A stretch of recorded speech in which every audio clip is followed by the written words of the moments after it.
গতদিনের একটা ঘটনা, এই ঘটনাটা হচ্ছে সাদমান সাকিব নামে একজন ছাত্র ঢাকা বিশ্ববিদ্যালয়ের। সে 11টার দিকে শ্যামলী বাসস্ট্যান্ড এলাকায় আসছে।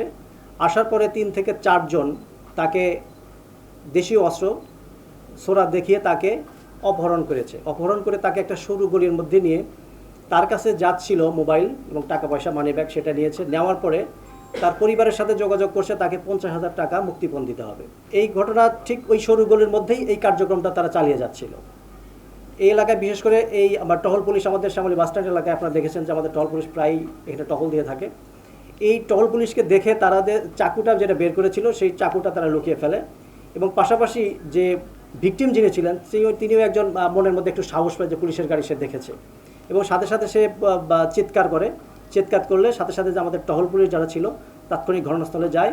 গিয়ে যখন পুলিশ আসার দেখে তখন যে 3-4 জন পাশে ছিল জাহিদ ছাড়া বাকি সকলেই পালিয়ে যায়। আমরা ঠিক সাথে সাথেই জাহিদকে আমরা আটক করতে সক্ষম হই এবং জাহিদকে আমরা থানায় নিয়ে ব্যাপক জিজ্ঞাসাবাদ করি। জিজ্ঞাসাবাদ করার পরে তার দেয়া তথ্য মতে আমরা আরও 6 জনকে অ্যারেস্ট করি। এই চক্রটা দীর্ঘদিন যাবৎ এই এলাকায় মোহাম্মদপুর এবং আদাবর এলাকায় এই এলাকাতে তারা হঠাৎ করে বিভিন্ন ধরনের লোকজনকে, বিশেষ করে কিছু ব্যবসায়ী পেলে, বিশেষ করে ভোরের দিকে যারা টাকা পয়সা নিয়ে বিভিন্ন জায়গায় মাছের কেনাকাটা করতে যায়, সবজির বাজারে যায়, এদেরকে টার্গেট করত এবং যাদেরকে দেখতো একা আছে তাদেরকে টার্গেট করে তারা মুক্তিপণ আদায়ের জন্য তাদেরকে অপহরণ করত। তো আমরা বেশ একটা আমাদের অফিসার ইনচার্জ আদাবর থানা এবং ইন্সপেক্টর তদন্ত আদাবর থানা সহ সাব ইন্সপেক্টরদের সহায়তায় সারাদিন অভিযান করে আমরা 7 জনকে আমরা আটক করতে সক্ষম হয়েছি। এর মধ্যে মূল মাস্টার মাইন্ড হচ্ছে জাহিদ সহ আরও 2 জনের নামে 2টা করে মামলা রয়েছে আমরা এখন পর্যন্ত জানতে পারছি এবং এদের বিরুদ্ধে আদাবর থানায় মামলা রুজু হয়েছে এবং এদের যেই 7 জনের বিরুদ্ধে আমাদের পরবর্তী আইনগত ব্যবস্থা প্রক্রিয়াধীন রয়েছে এবং আমরা এদেরকে রিমান্ডে নিয়ে আসবো।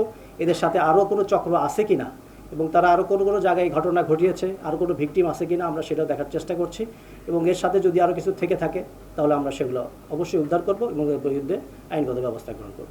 এরা হচ্ছে বিভিন্ন সময় গাড়িতে তুলে এরা ঘুরতে থাকতো এবং তাদেরকে ওই যে ভিকটিম যে তার ফোনের মাধ্যমে কিন্তু তার আত্মীয় স্বজন বা বাবা মার সাথে তারা যোগাযোগ করে এবং দেখা যেত ইভেন এমনও আমরা পেয়েছি যে ওই ভিকটিমের বিকাশই টাকা নিয়ে আসতো, এনে তারপরে সে টাকা এটা সেন্ড মানি করে নিত অথবা অন্য একটা জায়গায় দূরবর্তী কোথাও ক্যাশ আউট করে ভিকটিমকে ফেলে দিয়ে তারা চলে যেত। মোহাম্মদপুর এলাকা কিন্তু বেশ ঢাকা শহরের মধ্যে অন্যতম জনবহুল এলাকা। এখানে কিন্তু হিউজ লোকের ঘনবসতিপূর্ণ এখানে বসবাস এবং বিশেষ করে ভাসমান লোকের সংখ্যা কিন্তু প্রচুর পরিমাণে এখানে রয়েছে।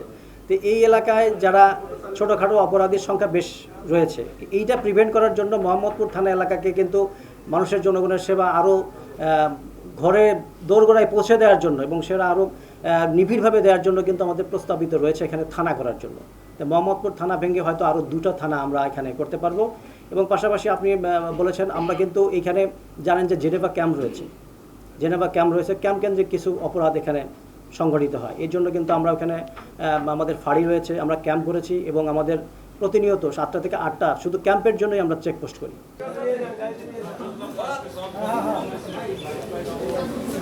সিনেমা আছে না, একটু 7 ডিগ্রি দিয়ে